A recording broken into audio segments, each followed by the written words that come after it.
Welcome to the Great Detectives of Old Time Radio. From Boise, Idaho, this is your host, Adam Graham. In a moment, we're going to bring you this week's episode of yours truly, Johnny Dollar.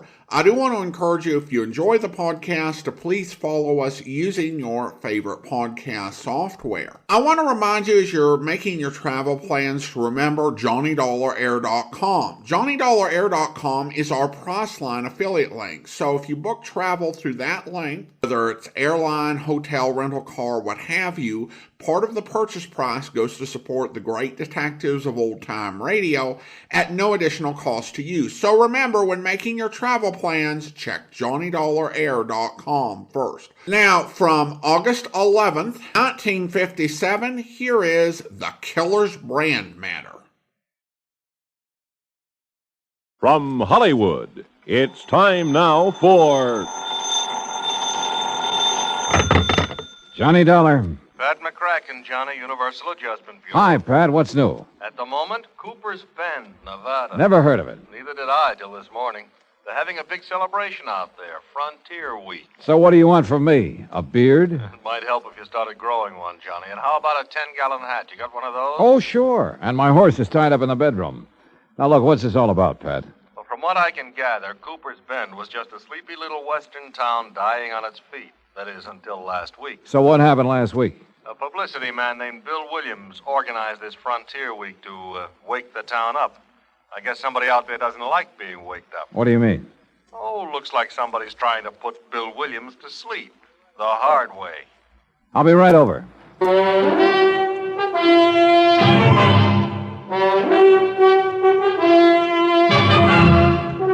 Bob Bailey in the exciting adventures of the man with the action-packed expense account, America's fabulous freelance insurance investigator. Yours truly, Johnny Dollar.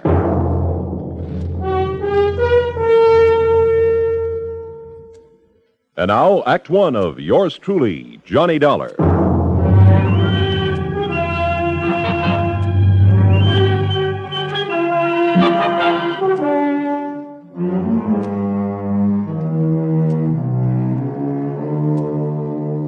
Expense account submitted by Special Investigator Johnny Dollar to the Home Office, Universal Adjustment Bureau, Hartford, Connecticut.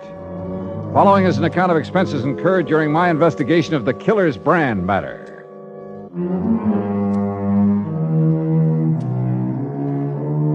Expense account item 1, $1.20, cab fare from my apartment to the office of Universal Adjustment Bureau.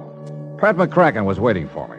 Not too much to go on, actually, Johnny, but I figure it's worth your taking a trip out to Cooper's Bend to see what's what. One of the companies we represent has a hefty policy on Bill Williams' life. Who is this Bill Williams? What's he do? Little of this, little of that, I guess. Sort of a fly-by-night type. Freelance publicity, that sort of thing. You suggested over the phone that there'd been an attempt on his life out there. Well, at least somebody took a shot at him. Oh? You have any idea who? No. That's what I want you to find out. Could have been an accident, Pat. Maybe somebody got carried away during one of the at celebrations. 2 o'clock in the morning, Johnny. Even during Frontier Week, people in Cooper's Bend don't stay up that late. Okay. Where do I find Williams? There's only one hotel. You look for him there. And, Johnny, Yeah? watch yourself. Some of those characters out there can shoot pretty straight. And one of them is pretty riled up about something. Shoot straight. He missed Williams, didn't he? Oh, yeah. The first time.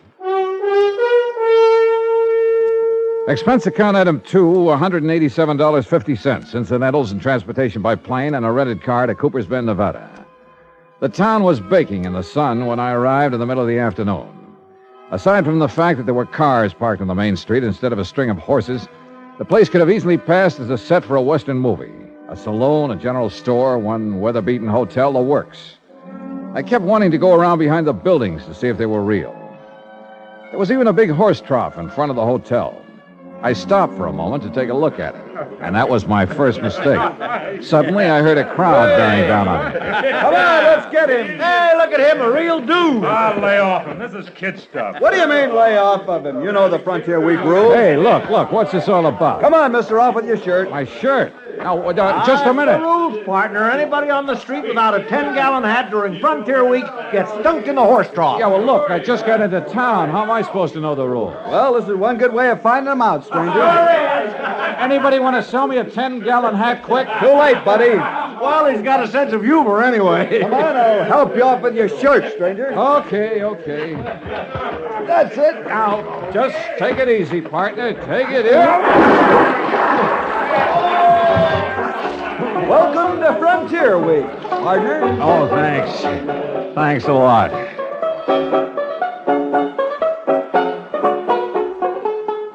Item 3, 50 cents. Replacement of 3 buttons on my shirt. I bid a fond farewell to the horse trough committee and went to the hotel to find Bill Williams, the publicity man. He wasn't there at the moment, but the clerk told me I might find him at the newspaper office. That was 3 doors down the street, the Cooper's Bend Sentinel, no less. Bill Williams wasn't there, but for the moment I didn't miss him at all.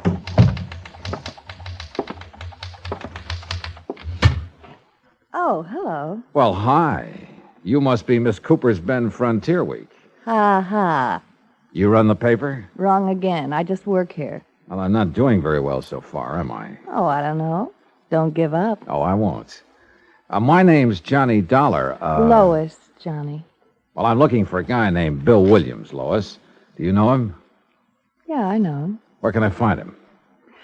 Well, this is as good a place as any. He ought to be here soon. Last I saw him, he was with Fred Kirby. Kirby? The editor of this paper. The two of them were all wrapped up in further plans for our glorious Frontier Week. I gather Frontier Week doesn't appeal to you. It's a two-bit idea, like everything else about this town. Oh, here's Fred. This is Johnny Dollar, Fred Kirby. Well, thanks, but we've already met. Mr. Kirby was one of the boys who helped me take a swim in the horse trough a couple of minutes ago. All in fun, Mr. Dollar. Part of Frontier Week. Yeah, sure. Kirby, I'm looking for Bill Williams. Oh, he's out making some final arrangements for the rodeo this afternoon. He ought to be back in a few minutes. Okay. Any place I can get a cup of coffee while I'm waiting? Oh, sure. 4 doors down the street. You can't miss it. I'll show you where it is, Johnny. Fine, thanks. I thought you had some work to get out, Lois. It'll keep. You don't mind, do you, Fred? Oh, no, of course not. Well, take your time. As we left, I could sense an undercurrent between Lois and Fred Kirby. And I could see his point. Matter of fact, though, undercurrent was too mild a word for Lois. Item 3, 20 cents. Coffee for Lois and me. You gonna be in town long, Johnny? Oh, it depends. How long does Frontier Week last? This is the last day. Oh. Rodeo this afternoon, dance tonight. That ends it. Then the town goes back to sleep, huh? Probably. I won't be here to watch it, though. Oh, where are you going? Away. As far away as I can get. For long? For good. Well, how about your job? You mean the paper? That's a job? I think I can get along without it. How about the editor? Can he get along without you? Fred Kirby? Sure, why not? I don't know. I thought he depended... Where you been, Lois? I've been looking for you. Having a cup of coffee, obviously. This is Johnny Dollar, Dan. Dan Biggers, Johnny, owns a ranch near here. Dollar? Hi. Look, Lois, about the dance tonight. What time will I pick you up? Oh, I don't know about the dance, Dan. I don't know if I'm going or not. We're gonna go, Lois. Look, Dan. I said we're gonna go. Oh, for heaven's sake. Thanks for the coffee, John. Lois! You know, Biggers, if you don't mind my saying so, that approach doesn't seem to go over so well with her. Yeah? Well, I do mind your saying so. I don't need any advice from you. Okay. And just for the record, Lois and I are engaged. Oh, congratulations. Don't get funny with me. Oh, now, easy, Biggers. Simmer down. You simmer down, Dollar. What do you mean? I mean, stay away from Lois. Are you kidding? So I bought her a cup of coffee. Anything wrong with that? You heard me. Stay away from her. One thing about Lois, she sure had the knack of stirring people up. The news that she was engaged to Biggers was quite a surprise, though, and I wondered if she was as eager about it as he was. If so, she didn't show it. But all of this wasn't getting my job done, which was to find out who'd made the attempt on Bill Williams' life. I went back to the newspaper office, and pretty soon he came in. He turned out to be the gent who'd supervised my dunking in the horse trough. Well, you're probably not feeling very kindly toward me at the moment, Dollar. Why not? You come all the way out here to protect me and get thrown in the trough right off the bat. I didn't know who you were. Look, you better get yourself a 10-gallon hat so it won't happen again. Don't worry, I'm going to. As I understand it, Williams, this Frontier Week was your idea. Yeah. Yeah, I was driving through here on my way to Frisco a few weeks ago. The town was dead on its feet, but I could see the possibilities of waking it up. So I cooked up this scheme. The town went for it. How come you were so interested in waking the town up? For the dough, what else? I get 10% of the gross on the rodeo, dance, and other celebrations. I figured to get close to 1,000 out of it, and frankly, I can use the money. I see. Well, how about this attempt on your life? Come on. Out back, I'll show you. Show me what? My car. There it is. Take a look at the windshield. Yeah. Bullet hole. Mm-hmm. How did it happen? I was driving along the road just outside of town the other night, and all of a sudden, whammo! And I got a pretty good idea who did it. Oh. The rancher, Dan Biggers. Oh? Why? I smiled at Lois. Oh, now look. Touchy as big as is about Lois, that's not enough reason for him. Oh, wait. She smiled back at me. Is that all there was to it? Of course it was. You think I'm crazy or something? That trigger-happy Biggers is so jealous of her he can't see straight. I'm not stupid enough to get mixed up in anything like that. Yeah, he's jealous, all right. Lois and I worked together at the newspaper office on some of the publicity for Frontier Week. Biggers didn't like that. Speaking of the newspaper, do you know the editor very well? Oh, Fred Kirby? I met him when I first came here, is all. Why? He's been keeping an eye on us through the window ever since we've been standing here. Oh? You think he might be interested in Lois? It wouldn't surprise me. He makes that job of hers on the paper pretty easy for her. After all, it wouldn't be hard to be interested in Lois. No, I'm sure it wouldn't. Well, you'd better quit driving around the roads at night, Williams. Don't worry. Ever since it happened, I've been staying right here in town at night with the bright lights. I think I'm home free now anyway. Yeah? The dance tonight winds up Frontier Week. Tomorrow noon, I get my share of the dough, and then I'm leaving. Yeah, Lois mentioned something about leaving town then, too. Yeah, she used to make noises about leaving when we were working together. I doubt if she means it, though. I think she's just trying to get Biggers riled up. That isn't hard. Now, wait a minute. Remember now, she said it once in the office when Fred Kirby was around. What was his reaction? He didn't say anything at all, but he gave her a real funny look. I see. Well, I got to go make the final arrangements for the dance tonight. You going to be there? Oh, yeah. In the meantime, Williams, better keep your eyes open. Don't worry. Since that attempt on my life, I've sprouted eyes in the back of my head. Oh, and speaking of heads... Yeah? You better get yourself a 10-gallon hat.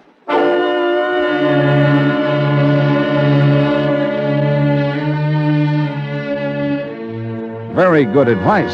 I had no desire to get dunked again. I started across the street toward the general store, then realized my mistake. There was the reception committee again at the horse trough. I had to get to that store fast. I almost made it, too. Gently, fellas. Whoa. Oh, well, expense, item 6, $15 for a too-late 10-gallon hat.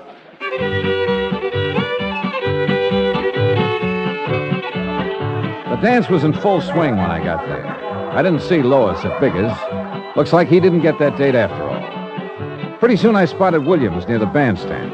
When he saw me, he came over. Look at that crowd, Dollar. There are more people in Cooper's Bend tonight than ever heard of the place before Frontier Week. Man, I'm really going to clean up. I stayed around a while, watching Williams happily counting noses and adding up his 10%. Then I went back to the hotel. There was a message there from Lois. She wanted to see me. This I didn't get, but she'd left word it was important. She'd also left directions for getting to her house, so I drove out. It was outside of town on a back road. The lights were on.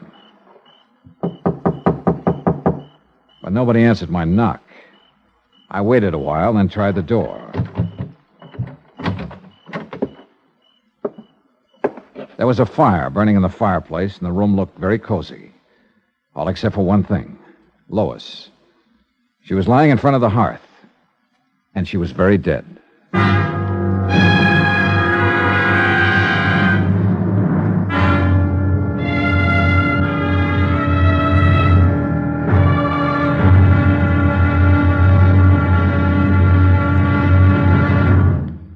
Act 2 of yours truly, Johnny Dollar, in a moment. For a long time, people have been saying that the Earth is shrinking because transportation is getting faster and faster. And because this is true, people are getting closer, too. Today, our neighbors are not only the ones who live next door to us, they're all over the world. It is axiomatic that one should help his neighbor. But Americans have gone a step further. In addition to individuals helping individuals, now many American cities help many other cities through the Sister City program. Now, perhaps you've heard how it works. If not, here's an example or two. In the fall of 1959, a large area of Nagoya, Japan, was struck by a devastating typhoon. Her sister city, Los Angeles, California, sent tons of relief materials to Nagoya by way of an Air Force plane headed for the area. The Marines and the Navy rendered vital emergency aid during the disaster. When earthquakes shook Viña del Mar, Chile, during the summer of 1960, her sister city, Sausalito, California, sent hundreds of dollars worth of relief materials to help out. Another case in point, the school children of Clovis, New Mexico, sent a number of cultural exchange packages to students in their sister city of Adana, Turkey. There are hundreds of such examples because there are hundreds of sister cities. By using this means of diplomacy, friendship and understanding have increased throughout the world and paved the way for permanent freedom, the right of all men everywhere. And now, Act Two of yours truly, Johnny Dollar, and the Killer's Brand Matter.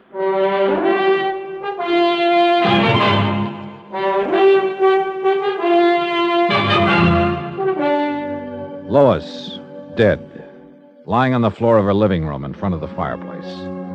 There was a poker near her hand that had been pulled out of the fire and scorched the rug. At first, that's what I thought she'd been hit with. But then I took a closer look and could see she'd struck her head on the hearth.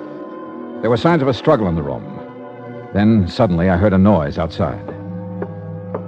I ducked into the next room, found a side door, and eased outside. I listened. Nothing. Then I heard the car. By the time I got around in front of the house, it was just disappearing around a bend in the road, running without lights. It looked like a station wagon, but that's about all I could make out. I went back into the house and put in a call to the sheriff. He arrived about 20 minutes later. Okay. Looks like there was a fight. She got thrown down, hit her head on the hearth. Yeah, that's the way I size it up. Now let's size you up for a minute, Dollar. Me? Mind telling me what you were doing here tonight? I don't know. Oh, come on. No, I mean it. Lois left a message at my hotel that she wanted to see me. You don't know what about? No. Except it's a good bet this killing ties in somehow with that attempt on Bill Williams' life. Williams thinks it was Dan Biggers took that shot at him. Yeah, that's right. Well, it could be. Dan's always been awful jealous. I had trouble with him once before for the same reason. Oh? A month ago, he beat up a guy pretty bad. On account of Lois? Yeah. Seems the guy had asked Lois for a date. Trouble was, Lois never discouraged guys asking either. Hey, look, Sheriff. Lois told me earlier today that she was planning to leave town tomorrow. Now, if Dan Biggers learned about that... Yeah. Well, come on, we better drive out to his ranch and have a talk with him.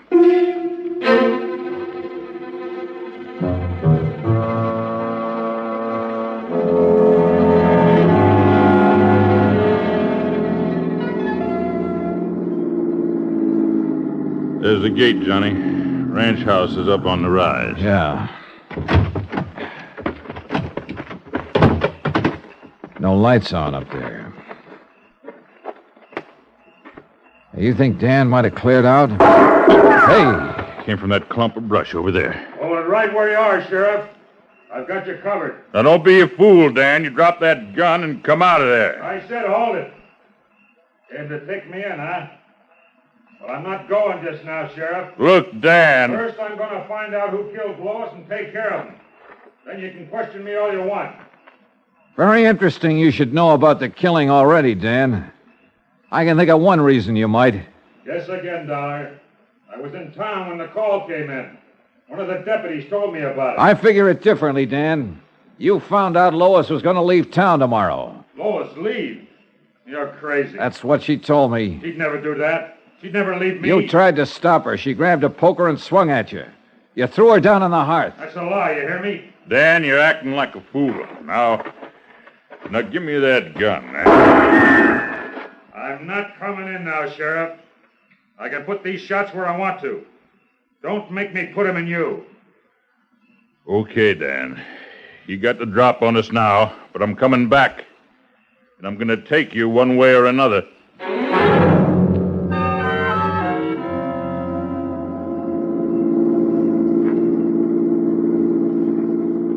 You know, Sheriff, I can't help feeling kind of sorry for Dan. Yeah, he always did have a knot in his brain where Lois was concerned. You really think he killed her?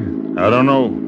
Dan's pretty smart sometimes. That routine he was just giving us, it might have been a cover. Sheriff, do you happen to know if Dan drives a station wagon? He drives a pickup around town mostly, and I think he's got a coupe, too, but no station wagon. Why?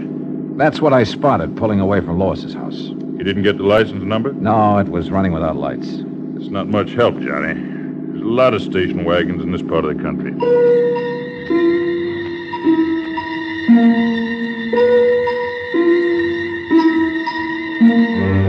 Expense account item 8, $1, 2 drinks for me, while I tried to put some pieces together. However much I shifted them around, they still seemed to add up to Dan Biggers. But somehow I wasn't convinced. If he was the killer, why hadn't he taken off? Of course, maybe he figured he couldn't very well leave his ranch. So I went round and round again and ended up nowhere. I started thinking of other possibilities. Bill Williams, for instance. I'd seen him at the dance, but he could have left for half an hour and nobody'd have missed him in the crowd. But why? I couldn't figure any motive for him. And then I thought of Fred Kirby, the editor. Yeah, he might be worth talking to. So I went to the newspaper office. Kirby and Bill Williams were there. Any idea who killed her, Johnny? I don't know, Williams.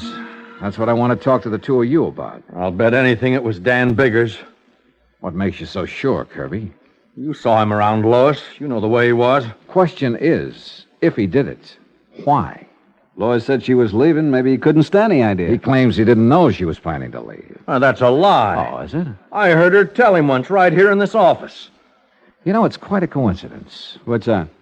Lois was going to leave town tomorrow, Williams. So were you. You, weren't by any chance going to leave together now, were you? Now, look, G-Man, I told you there was nothing between us. You think I'm a jerk to go fooling around with her, knowing what Biggers was like?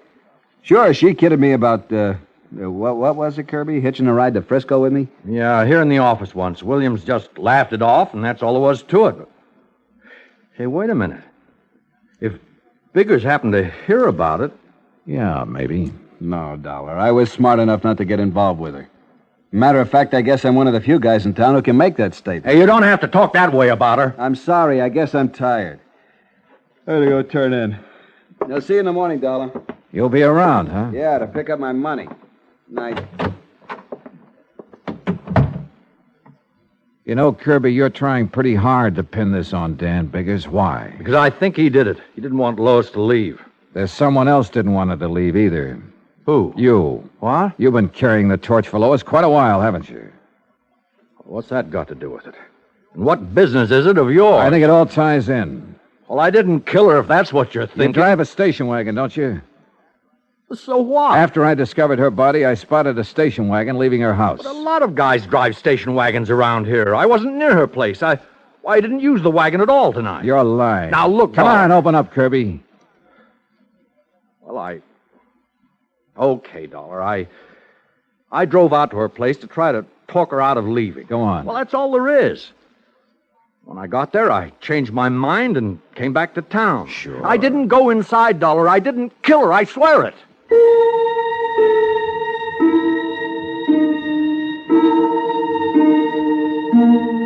I called the sheriff, and he took Kirby in for further questioning. But by morning, he hadn't changed his story.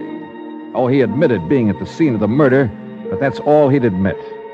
He was still a big question mark, and we were still nowhere. The sheriff went out to Biggers' ranch again, hoping Dan would give himself up peaceably if he knew Kirby was in custody. I had a cup of coffee and went outside. Bill Williams was in front of the hotel. Anything new on the killing, Johnny? Well, you know Kirby was being questioned. Yeah. Surprised me at first, but then I got to thinking, he's a strange guy. He doesn't say much, but there's a lot going on inside, particularly about Lois. Yeah. Did you get your cut of the dough from Frontier Week all right? Yeah. Boy, I'm sure glad it's over. That killing last night turned the whole deal sour. I'll be glad to get the taste of this town out of my mouth. Uh-huh. When are you leaving? I told the sheriff I'd be around in case he wants me for further questioning. I'll leave when he says the word. There he is. What's with the crowd heading this way? I don't know. Okay, Williams, we got you at last. What are you talking about? You ain't wearing your 10-gallon hat, and that sure looks like a horse trough you're standing next to. That's right. Now, look, Frontier Week is over. You thought up the idea in the first place. We thought you'd like to try it. I'm in no mood for jokes this morning. I'll lay off. Can't you take a joke? No, not this morning. I'm sick of the whole idea. I said lay off, and I mean it. Oh, let him alone. Guess he just can't take his own medicine. The crowd broke up and drifted away, and the street went to sleep again. But all of a sudden, I woke up. I thought of that hot poker I'd found lying near Lois's body, and a couple of things added up fast. Sure, it was a wild idea, but it was worth a chance. Bunch of jerks. Hey, you know, Bill, when I first arrived in town, you ducked me in this horse trough because I wasn't wearing a 10-gallon hat. Yeah, that was part of Frontier Week. Well, you're not wearing a hat now. Look, like I told those guys, Frontier Week's over. I still want to return the compliment. Am I going to have trouble with you too, Dollar? I guess you are, because I'm going to duck you in that trough. Take off your shirt. Now, look, stay away from me. I said take it off. Get your hands off of me. What's the matter? You afraid to take it off? What are you talking about? Let go. I said let go. Well, what do you know? A nice big burn on your chest and on your arm. A few scratches, too.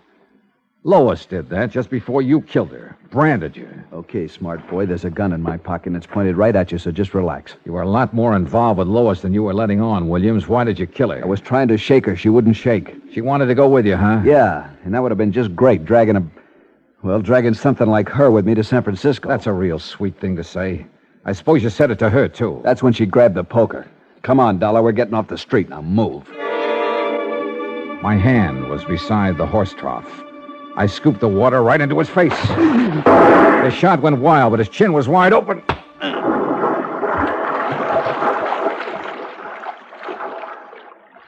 Yeah, Bill Williams got ducked after all.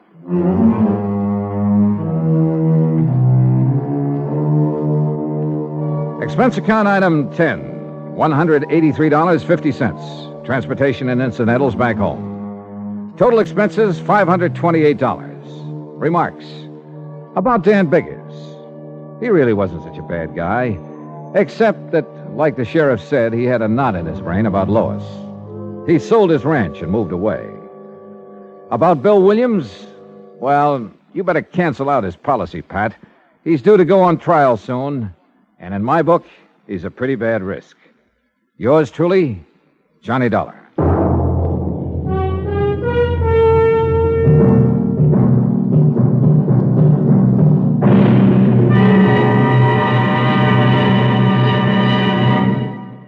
Our star will return in just a moment.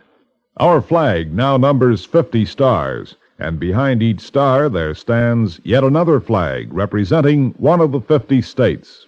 Oklahoma's state flag depicts an Osage warrior's circular buckskin shield from which hang 7 eagle feathers.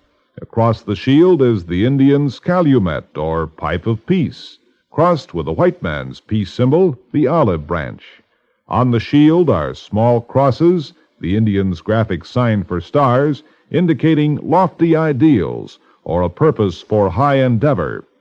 The background of the flag is a field of blue, the blue of the Oklahoma sky, signifying loyalty and devotion. The important symbols, however, are the calumet and the olive branch. These override the shield, the symbol of war, and bespeak a predominant love of peace by a united people. Oklahoma's state flag, the flag of the 46th state to enter the Union, was adopted on April 2nd, 1925. Now, here's our star to tell you about next week's story. Next week, a terrible storm that yields up a body from the deep. Join us, won't you? Yours truly, Johnny Dollar.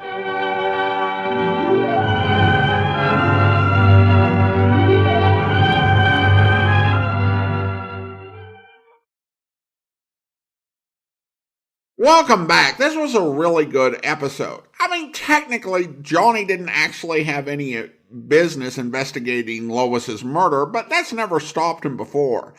I love the whole setup of Frontier Days, and it's a great setting, and the cattle trough bit made for a good bit of comic relief the first 2 times it happened for Johnny, and then ended up paying off at the end with the solution. Now, this is yet another episode that involves script reuse, but from a really unusual source.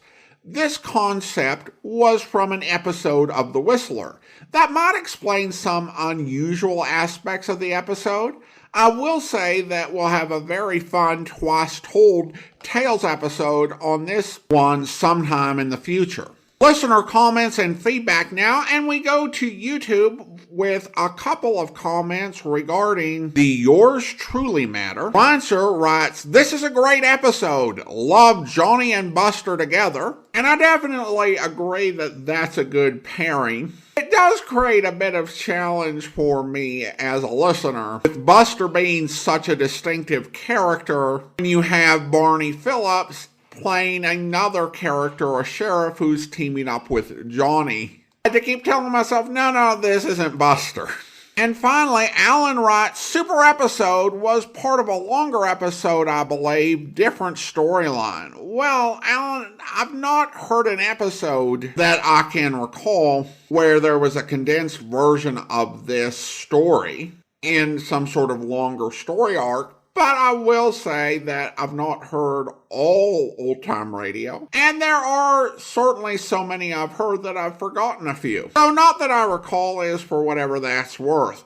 All right, well, now it is time to thank our Patreon supporter of the day. I want to go ahead and thank K-Pass. K-Pass has been one of our Patreon supporters since May 2023, currently supporting the podcast at the Shamus level of $4 or more per month.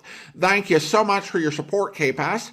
And that will do it for today. If you're enjoying the podcast, please follow us using your favorite podcast software. And if you're listening on YouTube, be sure to like the video, subscribe to the channel, and mark the notification bell. All those great things that help YouTube channels to grow. We'll be back next Friday with another episode of Yours Truly, Johnny Dollar. But join us back here tomorrow for Dragnet, where the men ran out the door. It's all right now, Miss Linda. Had either one of you ever seen this man before? No, neither did I. Would you know him if you saw him again? Yeah, I think so. I would, officer.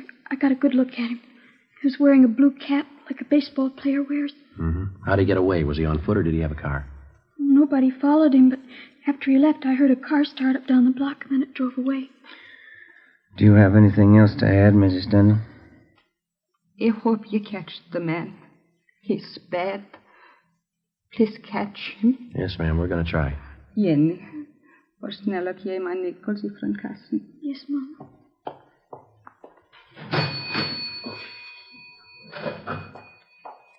Here, Mama. Here, officer. When you find the man, please call me. You keep the nickels. We'll call you. I hope you'll be with us then. In the meantime, send your comments to box13@greatdetectives.net. Follow us on Twitter at Radio Detectives and check us out on Instagram. Instagram.com/greatdetectives. From Boise, Idaho, this is your host, Adam Graham, signing off.